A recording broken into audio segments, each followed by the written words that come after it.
Yep. I think. All right, so what we're doing is we're changing out the two-piece windshield in the Cascadia. We're doing away with the gasket completely.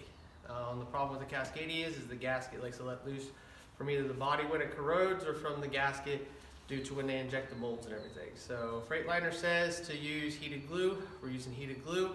We're going now with the one-piece instead of the two-piece that was in there. They actually made this. I'll put everything information-wise you need to know there. They'll make this one piece for a gasket set. I'll show you what the finished product looks like once everything's done. Showed you a few steps. But over here on this truck here, we've already done the transfer to the one piece here. We'll get a little closer once we get that one set.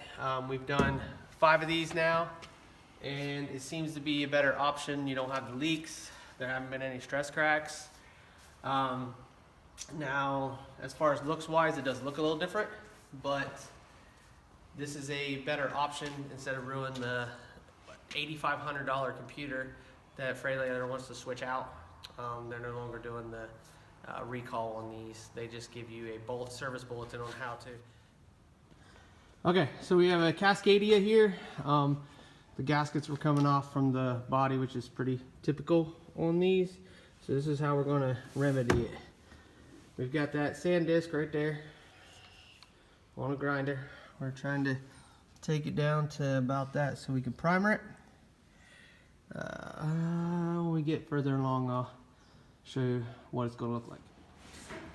Alright, so at this point, we have ground out all the rust, actually some oxidation, you know, from being some aluminum, some steel on these Cascadias.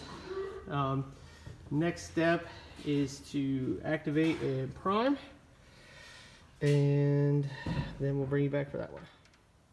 Alright, we have put the first coat on. We have to, after activating and wait 10 minutes, first coat of 207 Secret Primer. We will be back to put a second coat on. Okay, here's what it looks like once it's in. We ran it on the body.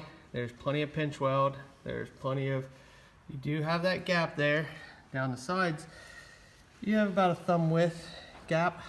So you can put a beauty bead. You can see where someone has been leaking so bad someone put silicone across the top there.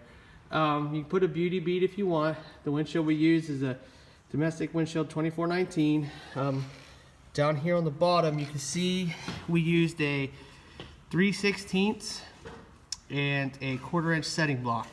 We just stacked them on top of each other. We're going to leave those in there.